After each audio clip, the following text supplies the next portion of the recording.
And it doesn't end there. There are smaller but significant, equally significant, avowals of a very bad conscience. These have included regret for the rape and the torture of orphans and other children in church-run schools in almost every country on earth, from Ireland to Australia. These are very serious matters, and they're not to be laughed off by references to the occasional work of Catholic charities. But I draw your attention not just to the apologies, ladies and gentlemen, but to the evasive and euphemistic form that they take. Joseph Ratzinger, the current Pope, considered by some, by Catholics, to be the Vicar of Christ on earth, in his comment, one of the few he's made, on the institutionalization of rape and torture and maltreatment of children in Catholic institutions, he has said, it's a very severe crisis which involves us, he said, in the following: in the need for applying to these victims the most loving pastoral care. Well, I'm sorry. They've already had that. And to say that this is the responsibility laid upon you by the horrific admission that you've already had to make is not accepting responsibility in any adult sense. The same euphemism comes in the term some Christians allowed themselves to be deceived in this way and to act against the gospel. Well, anti-Semitism was preached as an official doctrine of the church until 1964. Do you think that might have something to do with public opinion in Austria and Bavaria and Poland and Lithuania? There'll come a time when the church will issue apologies and explanations and half-baked appeals for forgiveness for things it's still doing. I think that there will be an apology for what happened in Rwanda, the most Catholic country in Africa, where priests and nuns and bishops are on trial for inciting from their pulpits and on the church's radio stations and newspapers the massacre of their brothers and sisters. Staying in Africa, I think it will one day be admitted with shame that it might have been in error to say that AIDS is bad as a disease, very bad, but not quite as bad as condoms are bad, or not as immoral in the same way. I say it in the presence of His grace, and I say it to His face. The preachings of His church are responsible for the death and suffering and misery of millions of His brother and sister Africans, and He should apologize for it. He should show some shame.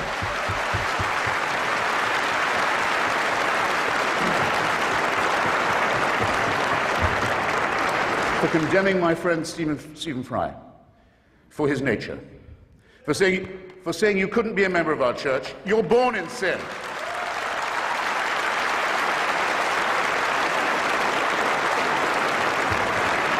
He's not being condemned for what he does, he's being condemned for what he is. You're a child made in the image of God. Oh no, you're not. You're a faggot.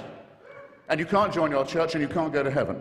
This is disgraceful. It's inhuman. It's obscene, and it comes from a clutch of hysterical, sinister virgins who've already betrayed their charge in the children of their own church. For shame, for shame. I don't wish any ill on any fellow primate or mammal of mine, so I don't at all look forward to the death of Joseph Ratzinger. I don't. Or any other pope, not really. Except for one tiny reason which I ought to confess and share with you. When he dies, there's quite a long interval till the conclave can meet, and for that whole time, that whole interval, it's a delicious, lucid interlude, there isn't anyone on earth who claims to be infallible.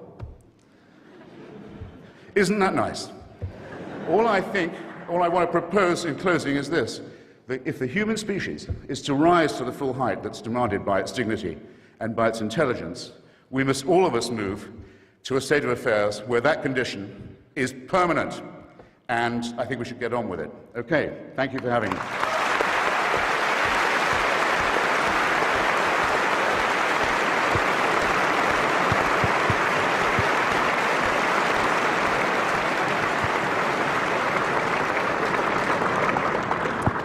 Well, Christopher, thank you very much for all that. Our next speaker is going to have her work cut out because she's speaking in favour of the motion that the Catholic Church is a force for good.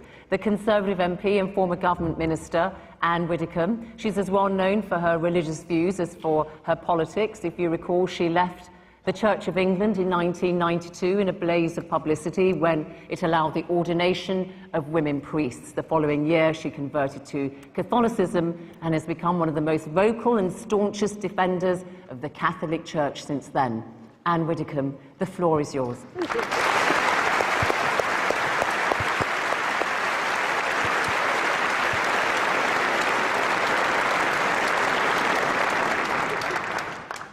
If apologies are due tonight, they are due from Christopher Hitchens, who has just run through one of the longest series of misrepresentations of the Catholic Church that I have heard in a long time. He has said, with that certainty which characterises his utterances, that the Catholic Church has had a history of anti-Semitism.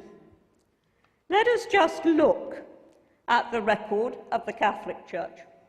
When the Jewish community was under the most serious threat that it has faced in recent centuries, and just look at the role that the Catholic Church played in the last World War. Mr. Hitchens ignores the thousands of Jews who were secreted and rescued in churches and monasteries throughout Europe. He ignores the 3,000 Jews who, in the course of that conflict, took refuge in the Pope's own summer palace. And coming nearer to our day, of course, Christopher Hitchens is right, and who could possibly dispute with him, that the abuse of children, of innocent children, is one, in fact, it is the worst offence that anybody can commit. Of that, no doubt. But again, he seems to think that the Catholic Church should have had some unique insight, which demonstrably was lacking in society as a whole. Do not expect the Catholic Church somehow, when that was the state of knowledge at the time, to have acted in a unique and completely different way. In retrospect, yes, of course. In retrospect, yup. In retrospect, it should have done. So should the magistrates. So should the Samaritans. So should the National Council of Civil Liberties. But when we ask whether the Catholic Church is a force for good, let's just try to imagine a world today without, for example, the billions of pounds that are poured into overseas aid by the Catholic Church, contributing year on year more than any single nation. Imagine the developing world had been left without the input of the medicine and the education that was brought to it by the missions. Imagine the absence of those collections Sunday upon Sunday for famine relief. Imagine the absence of the church in the local community. We play a vital role. And you don't need to be a Catholic to acknowledge that we play that role. What is the church? It is its members. It is the nuns and the monks and the priests and the lay workers and the congregations. It is not just the hierarchy of the church. And I believe that the church to which I belong is a massive, massive force for good. But let us not just keep the debate at that level. I knew somehow that when we were here tonight, we would be discussing child abuse and condoms. They came in the end. I almost thought we were going to get through an entire speech without condoms from Christopher Hitchens, but we got them at the end. But that is not what the Catholic Church is about. It isn't only about the physical relief of the